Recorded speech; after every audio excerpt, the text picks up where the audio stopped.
A weird flex in your world that no one else probably ever thinks about. I'm on track to clip 6 figures already as an independent musician. Here's the proof. And this might be confusing because most musicians are broke, even if they're full-time, but I'm going to show you how I did it and how you can do it too. Back in 2018, I was working at a Guitar Center for about $10 an hour. I was part-time and I was desperate to figure out some way to continue to make music for a living. So while I was doing that, I was also playing in like a neo-soul R&B band.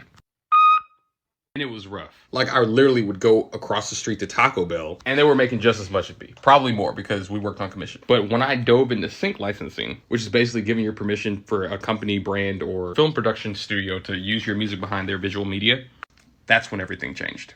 Matter of fact, my first placement was a Taco Bell commercial. And that 30-second ad paid me $10,000. But it gets even better. I didn't have to lift a finger. All I did was make sure that my music was registered with a PRO, was signed under some type of sync rep like a music library or a sync agent, and then made sure my music was built for sync licensing. That's when the placements started really getting crazy. Then I started sharing it with the homies. Then they started getting placements. No fame or touring required. I wrote down and recorded a very detailed way to replicate this process yourself. That gives like industry tips, templates, in a private community where we also listen to your music and give you direct feedback to make sure your music is at the highest earning potential possible for sync. If you take anything from this video, just know your music is worth way more than you think.